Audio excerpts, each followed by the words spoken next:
All right, we're back. Welcome again.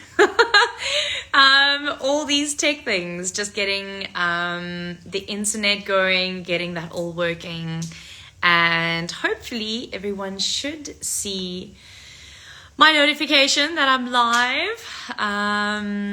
Barbara, welcome back. Sorry about that. Zeets, welcome back. Alexia, Eslin, welcome back. Bridgie, hi, lovely. Saskia, welcome back. Sorry, guys. Sorry about that. Let's see if we can get Alexia back. I tap things very quickly now. Please Let's tell me you see. can see me. I can't. I don't really know why, but if I'm getting a really bizarre like circle situation. Maybe it's my internet. So please don't. I don't Whoever's know. watching this, can you guys tell us, can you see both of us? Yeah, that's a really great question because I'm like, oh, it's interesting. And maybe your thing is just thinking like it's gonna show me in a moment. Maybe.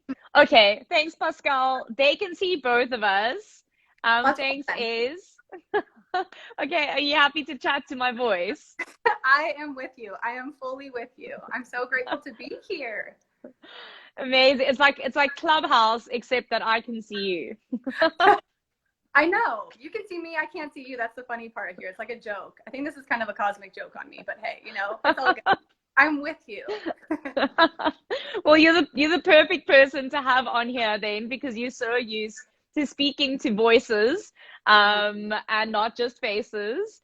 So thank you so much, babe, for making the time to join me here this evening. It's really such an honor to have you here. And to everyone who is watching, just a little background. I met Alexia on the Sisters of the South retreat that I did last month. We were roommates. Eslin, who is on here as well, she was one of our other roommates, and there were four of us, and we just bonded really well. And so after the retreat, I was like, the people in my community need to meet these women, because in 2 days, well, 2.5 days, 3 days, you really made a big impact on me. So I guess without further ado, Alexia, if you would like to introduce yourself and just give us a little bit about where you're from, who you are, and then we can kick it off from there. Yes. Thank you so much, first and foremost, for having me. It's funny because I would say something that just stands out so much about you to me is the way you smile with your eyes, which everyone else who's watching will get to see, but except me right now because of this current tech glitch. But it still sticks with me. So it's funny that I can't see that right now, but I can imagine it, which brings my heart a lot of joy. So hi to everyone that's here. My name is Alexia, and as my accent gives me away quite quickly, I am a California gal, and I'm now currently living and loving in beautiful South Africa. In terms of my story, Kath, like I'm like, is there a particular area you'd love for me to play here? Because even just that right there, being from California, living here, there's lots we could go with this one. I mean, it's always a loaded question. So I guess let's go with where you were born, where you did your kind of your school, your kind of childhood, teen education, and then what kind of set you up to or what did you study at college, that kind of thing, in short. Got you. Okay. So I think if we describe me as a kid, I was definitely that like really insatiably curious child, always asking a lot of questions, like running off and making friends, which I think is a skill that I'm realizing now, having lived in multiple continents and countries. I'm like, I think that's something that's really supported me in my journey since then. I studied the sciences. So my entire academic background, I wanted to be a veterinarian. So I went to UC Berkeley in California, for those who are familiar, which is up in Northern California, and just was a hyper achiever. I think the best way to describe me growing up is I got that very classic success memo that said, hey, to be loved, to be accepted, to really rock it in life, be the achiever, go for all of the success gold stars, and that will lead to a life of happiness. And in a lot of ways, it did lead me to achieving a lot, but I've also learned a lot on my journey that outward success is nothing in relation to inner success. And it's also been a big catalyst. I think I got to live out my ego's journey in a lot of ways. And I think in my journey, it's been a lot about coming back to like, what is genuine fulfillment and how do I redefine what success means to me? So that's the first part of my story. So I'll pass it back to you. I mean, I don't know how we didn't have this discussion, but I guess we did have many discussions. Is that my entire life, I wanted to be a vet. And I tried my heart. I was not the overachiever in academics, so I really struggled with academics. I'm not a very academic person. I can learn a lot. I have a big capacity to hold information, but like kind of the traditional studying ways is not my thing. And so I had to redo my maths and my science post high school to get better marks, so that I could get into what we call our BSc biology, so that I could do that, so that I could get into physiotherapy to work with horses, because I ended up deciding I'm never going to get around to the veterinary, so I'm going to do that. Anyways, path changed completely, but I just resonate with so much that you just said there. And I guess that's kind of why you ended up in Silicon Valley, right? Yes. So Berkeley and San Francisco are just a bridge apart from each other. And, basically all I can say is, and this is something I talk about a lot now, it's been a big part of my work and just is something that I live by my life by now, is I got that memo that was very fixated at that time on always focus on following your head, not your heart. And I think my first really big heart whisper that came in, that I call them now heart whispers, those intuitive knowings, those like deep sense, that deep inner wisdom that tells you to take that leap, to go bigger, to just like go for something that maybe in your idea of current reality doesn't necessarily make sense. And so at that time, I have this degree from this top university. I'm applying to now veterinary schools. And I'm like, the heart whisper came in like, this is not the path. This is not the path. And it's kind of funny, because you have this incredible vet also background, I have to just share this because I think it's like, you'll just crack up, is like actually what was a big catalyst for me was I worked in a wildlife rehabilitation center for my final summer internship going into my senior year of college. And I fostered neonatal raccoons. Like I am an obsessive. Oh my word. To this day, like I have pictures of all my raccoons that I fostered. Like all my housemates in college were laughing because they were all away for the summer and I brought home literally baby raccoons to take care of. They're like, only you would do that. But I think it was that awareness in that specific experience. I started to really see that I love being thrown into very different environments. I love that in that space, I worked with so many different types of animals. It wasn't just dogs and cats. I was now with like pelicans walking around and raccoons and the skunks and the barn owls. And I had that very entrepreneurial spirit, and that I have a very creative spirit. So I think that was a big wake up call. And so long story short, there was kind of just this inner knowing I couldn't deny that said, hey, the time has come. You want a different path. And Silicon Valley was not too far away. And I said, you know what? Let's go for it. And it's the whole story in there, but I definitely laughed. The way I actually applied for that job was literally very me, very my own way. I literally wrote a pretty just kind of cheeky cover letter where I was just like, because I've done all the dirty work in the veterinary clinics, I'm not afraid to, have the grit to really rock it in a fast-paced company. And I was just like, I look back and like so much of my story, if there's anything anyone takes away and anything I ever share is like, I just would go into things being myself so fully. And I think that's such an important aspect, especially as we'll talk about later in my story, my entrepreneurial side. I'm big on that now. Yeah. I love that. And it is so funny, there's always the joke of, when do I really use sin, cause, and tan in like my real life? Like, no one really uses that. But when you think back to like all the small things you've done in life, and even as a teenager, as a young adolescent, those little life skills are actually only being really used now. And in hindsight, you're like, oh, that's why I did that, because now it's coming into play. So I love that. And that you were kind of, brave enough to say, well, this is my experience and these are the lessons I learned from it. And this is why I deserve a shot So on that note, I think let's slide into your entrepreneurial journey and kind of how your career kicked off. Oh gosh, this is a good one too. So I worked for a couple different tech companies in Silicon Valley. I naturally went for the very early stage quick. I am very much I'm obsessed with learning.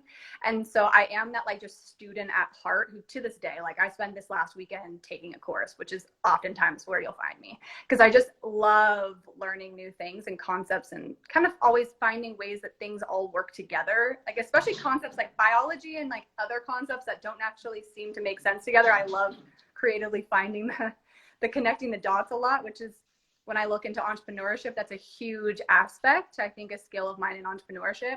And so I worked at these fast-paced companies.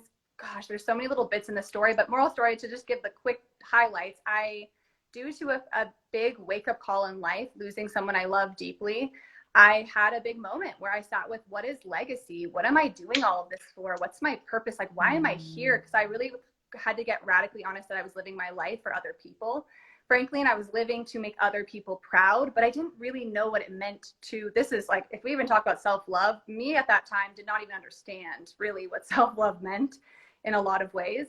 But long story short, that took me to, I ended up quitting my tech job, moving to Bali, Indonesia, and studying and learning just so much there about various healing modalities. That's where my insatiably curious science brain came back, but in a different way. I got to see a lot of what I had learned from a new lens, and also just awakened to, I think, parts of myself. So much of what you just shared about the coming back to seeing ourselves as we were kids is, for me, I realize a lot of the time it's a remembering journey, that we're often coming back to awakening to remember as well parts of ourselves that we dimmed, we hid away, because at some point something said it wasn't safe. So for me, a lot of it was, going to Bali, and actually it was Bali where I actually did my first workshop, kind of just showed up. And honestly, I ended up just kind of throwing myself in. Like it was very, there wasn't any big business plan initially with this. It was pretty much just like I have something I want to share. There's something in my heart that is so strong. Let me just take action, and started. Basically, the thing I'll just say was I realized on that journey that fear was a big part of what I had learned to understand differently and transform in a lot of ways. So I also had realized about myself, I was good at community building. I've always been a natural person who could bring different groups of friends together. Like even when I look back to your point about high school, I was always the one who was part of like the tennis team and the medical academy. Like I was always like part of very different groups and would love to bring all those people together in one place. So it was just this thing, I had a message to share, and I just brought together these different groups of women who I just highly valued and said, let's go into this. I have something that I want to experiment with. And it all started as an experiment. And then that's the first step in what's led me to today. And I think it's an important part to share oftentimes, because I think we can overthink or think sometimes our big moments are something that requires a full plan. And honestly, there was no plan in the beginning. Yeah. I there's a few things I picked up on there. Firstly, I love the word that you use, legacy. I think that is, that's so important. And I was having a laugh with one of my clients today, who I'm encouraging to journal. And I said to her, I think I've had about 20 journals in my life, because every time I start writing in them, I think, oh my word, if someone finds this journal, while I'm still alive, they are going to lock me up. And then I end up not journaling because I'm so scared that someone finds my journal. And now it's come to be, except for the fact that that's like irrelevant, but when I am writing in my journal, it's become a very reflective time for me, where I can look at almost like the mini legacies that I'm leaving, like not the big, like who was Kathleen when she was alive, but rather who was I on the initial time of meeting someone? What was the impression that I left after our first meeting? Or if I only spent one day with someone, how would they remember me? So I really, really like that kind of theme and that feeling on legacy, and what is the imprint that you are leaving on this earth, and also with every encounter that you have with other people. So that's really, really beautiful. I love that. And on the topic of not having to have the plan together, because I think that's one of the big things for entrepreneurs. And it is something I wanted to pick your brain about on this chat, because that's where your skill set, I mean, your skill set is very vast. But I think right now, and I speak for myself, but also for a few people I know who last year stepped into a new role, into a new job, or as an entrepreneur, and really worked hard. And for instance, now in South Africa, coming back into a lockdown and having to re-look at things, or having to have stepped back from your entrepreneurial dreams to take a stable job because you required the income. And I guess to simplify my question is, what is your advice to someone who is wanting to go down the entrepreneurial route or is on it, and where do you find the clarity to stick to it? Where do you find the grit to stick to it? Well, one, I think this is a great question. And especially to your exact point, this is so important in today's day. And honestly, even pre-COVID, I would say to anyone who's working in a company, it's so important to also have that entrepreneurial mindset and always cultivate those other outside projects. I'm a firm believer that we should always have multiple streams of income, mainly because of what we just witnessed last year and what, like you just mentioned with the lockdown, because I know so many people who have done everything right. We're nailing it in their career, and just because the industry got, diminished and dissolved in COVID or various reasons, they came out of a job, right?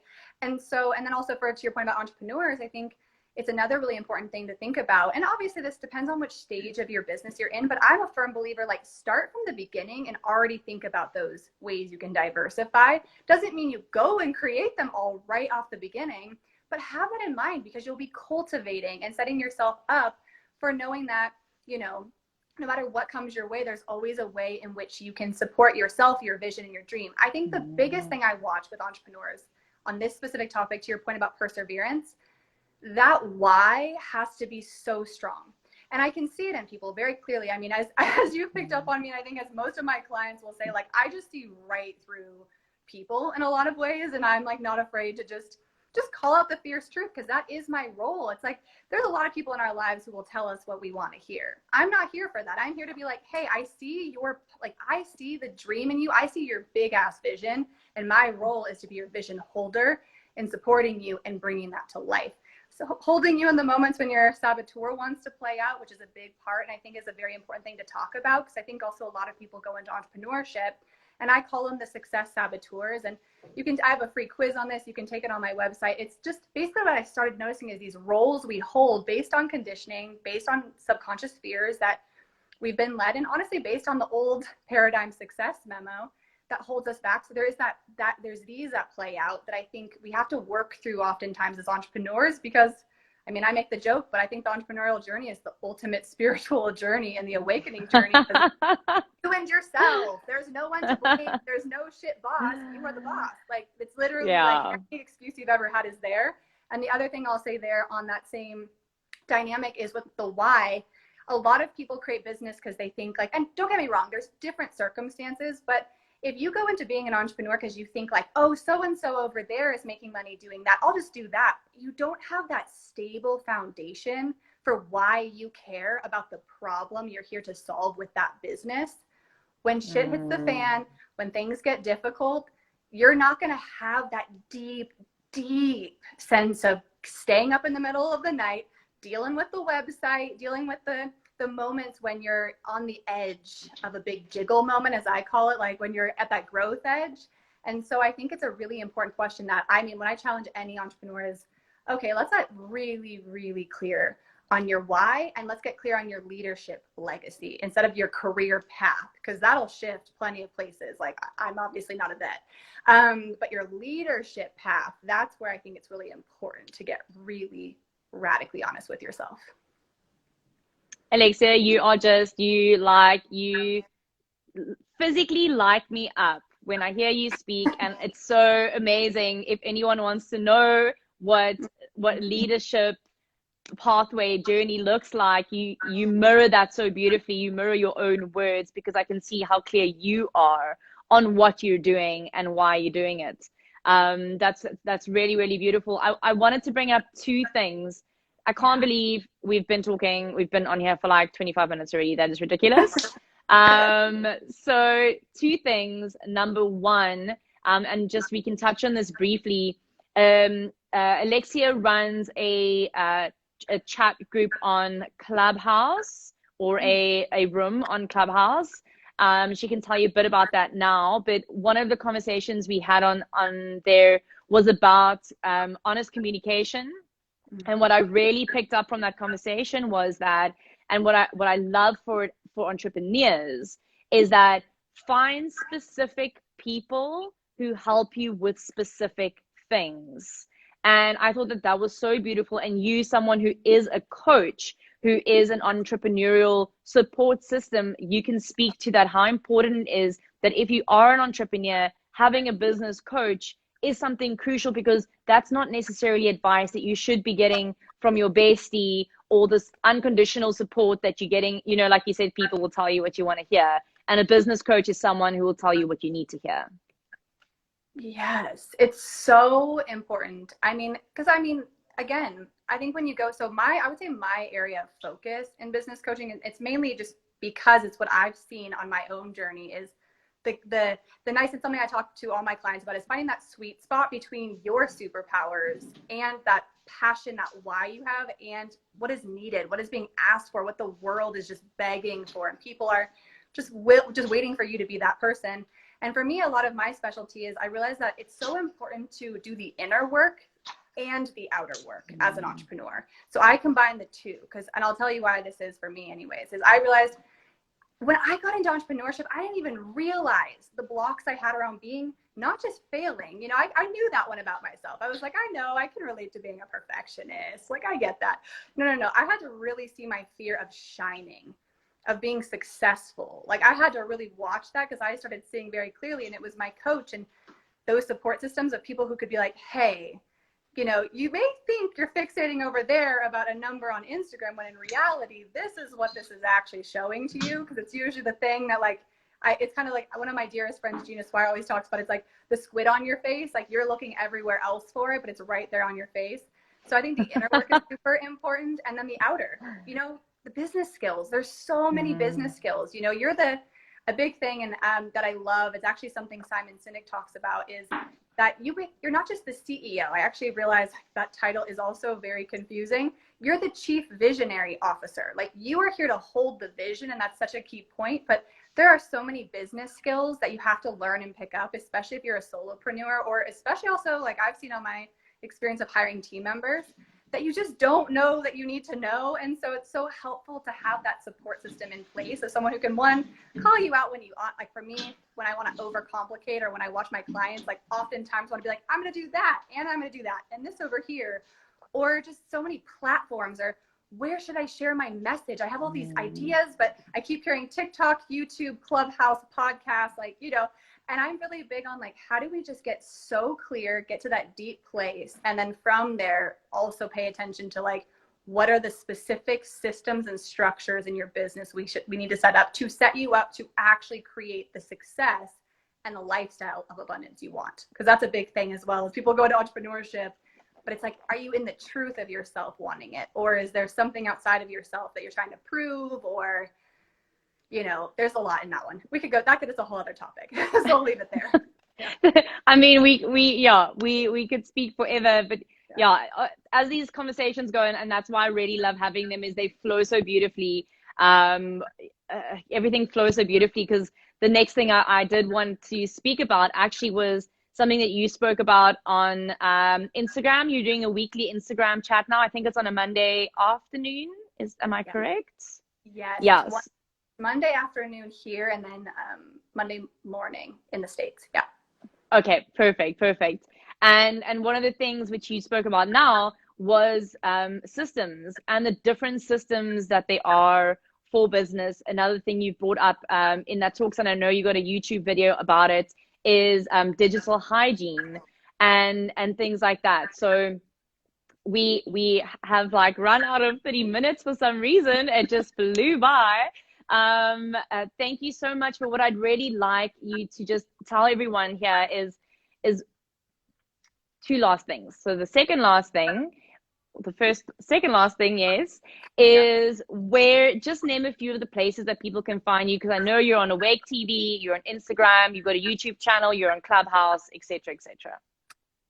Yep, we'll keep it simple. You can find me here on Instagram. So if you've been watching, want to share anything, a takeaway, or just want to share with me your vision or want to connect on a specific thing here, I love connecting, especially I know if they're coming from you, Kathleen, like, you know, again, in support systems, people are attracted to people energetically. And so anyone who's watching this through you, I'm just like, I already know that deeply will energetically resonate. So just say you came from this and Instagram, just send me a DM, or you know, if you want to go the email way, you can email me. But to your point about walking my talk, I've been doing actually a lot of simplification of also which platforms I'm talking on, because like you quickly realize in life, there's a lot of them. So Instagram is a great place to find me. Yeah. Amazing. I know, it's like, yeah, so many, like TikTok is my death. Like it's like I've got the biggest block in the world to that platform. But anyways, that's a story for a whole other day. I'm and like, then the last thing I go into that one. I'm so curious. Of course, the person in me is like, ooh, I want to explore that topic. Keep going. Sorry, next. Yeah. Oh my word. No. Maybe we should bring it up on Clubhouse. Please do on Thursday. Bring it up on Thursday. Yeah. Let's talk about it. What is the power of TikTok, and should we care? That's what we can call it. There you go. But if you'd leave us, I'd just like you to leave us with a last sentiment of what is your biggest tip, or your own lived experience / realization / tip on energy management. So I know a lot of people speak about time management. I really want to change that lingo to energy management, because you can spend 3 hours with someone or doing something, and you can leave more energized than you got there before. And you can spend 1 minute in the company of someone and lose every bit of energy you have. So it's not about time management, it's about energy management. And I'd love your insight on that. Oh, we are so in sync. I am so with you on this topic. And I think anyone who's ever experienced burnout, which I have as well, understands that you could have all the time and all the money in the world in those moments, and if you don't have any energy, what good is that? And so I really feel you. This is something I talk about a lot in terms of the wording that I've come to talk about in my work and coined is energy budgeting. And that's probably, I think that alone, Kathleen explains my love of like the feminine and masculine energy, like the dance of the two. I feel like that term feels very like those two are together.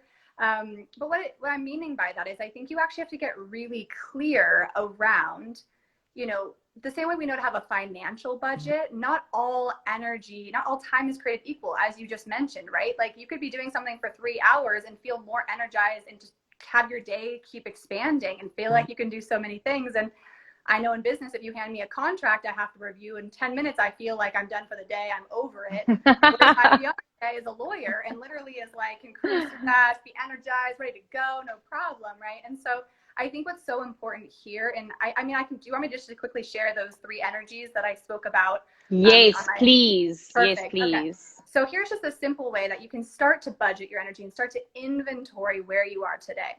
So I like to think there's 3, I like how I'm flipping my fingers. 3. There's here we go. There's 3 types of energy that I have come to explore, and you can make them whatever words feel good in your energetic signature. But the way I see it as there's consuming energy, which is the first, which I find is so important to be aware of in today's day, because we have more technology, more stimulation, and we can underestimate. Even like I've had my neighbors having a construction project happening for the last 3 months, and just that noise has made me really notice how much noise, like sound stimulation, affects our nervous systems. But conversations, whether you're learning something, all of that is consuming energy. Whereas then I put number 2 as creating energy. So that's when you're cooking, you're creating something, you're writing something, you're speaking, you're singing, dancing. That's that energy of creating. And then the last one, which I mentioned on Monday, was my sneaky one, and honestly the one that I have to really challenge a lot of clients on, which is processing energy. So what that is the integration time energy. That's like if you've just learned something, I think it can be a natural tendency to like go listen to a podcast and then go to the next thing, or be in a conversation, go to the next thing. Rather than, even from this moment with Kath and I hope that maybe you could just give yourself even 5 minutes or 2 minutes, if that's all you have, to just take a moment to feel into yourself. And maybe right now is the invitation. What's one thing that we've shared that has resonated? What's one thing that's a takeaway? What's something you want to invite yourself, based on what we've shared, to explore? What's maybe a heart whisper that you want to invite yourself to take a small empowered action on? But it's that processing energy that is so important. It's the being. It's when you really go, that's when I like to take a good nap. I'm that 10-minute, 15-minute napper where I need to reset my energy after client sessions, or, for some it's a walk, but it's just something that's nothing. There's nothing to do. There's nothing to consume. You're just being with yourself. So those are the 3. And that's a good way I like to already start thinking about what are the activities in your day-to-day right now. Because we have to start by knowing where we are at today, and then we can really vision and take those next steps forward. I actually wrote those down in my book when I heard you speak about it. And I think it's that last one is easier said than done for most of us. As you were saying, I think most people who step into the entrepreneurial world are the overachievers. They are the diehards, and you've got to have grit to be in this line of work. But that time to process is so important. And if I know there's some gentlemen on here, you have feminine energy as well, even if you don't work with it, but to step into your feminine and that point of receiving. So allowing creativity to flow in, to flow through you, so for me, you and I, honestly, Alexia, we are twin flames. But napping is that's where I get my pings. So I get all my downloads and my pings in my sleep, in my dreams. And so I go into rest, sleep, and that's where I dream so many of my sequences. I was laughing. Who was I teaching? I was teaching someone the other day, and a private. And I said to them, I'm teaching you this because I dreamt that this is what I needed to teach you. I dreamt it the previous night. Yep. And it was exactly what was needed. So I realized that if I don't rest, if I don't sleep, I lose my creativity because I'm moving from mind space and I'm chasing things. So that's so beautiful. And I love that energy budgeting. Guys, if you want to learn more from Alexia, she's absolutely amazing. Peter, hello everyone who was here. Jody, Bridget, everyone, thank you so much for being here. If you've got any questions, of course, send me a DM. Go give Alexia a follow. Ask her some questions, or just introduce yourself and say, hey, I just listened to your talk, whatever it is. Growing the network. Thank you so much, Alexia. You are a busy woman, and I appreciate you making the time to be here this evening. Oh, it's such an honor, and I'm so grateful that Sisters of the South brought us together. If Ez is still here, Ez, love you dearly, sister. And it's just an honor to be here, to know you, to witness you and all the work you share with the world and the legacy you're building. It's just such a gift. So I'm so grateful. Thank you. And I can't wait until you live in my province. It's going to be amazing. Me too. I'm like counting down the days. I am such a water baby. I need that beach near me ASAP. So I'm like ridiculously looking forward to it. The little kids. You're going to love it. And you'll have to come to Hermanus to visit. And Eslyn, I've already spoken to her. We are arranging a meetup when you're here. Yeah, thanks so much, babe. I really appreciate it. I'm sure we will have many future conversations here. I will keep watching all your stuff because it inspires me literally daily. And I look forward to our meeting tomorrow. I'm stepping into Alexia's world for a consultation with her. So guys, go check out her Instagram. All her information is there. I'm going to love and leave you guys. Otherwise, I will just chat to this woman forever.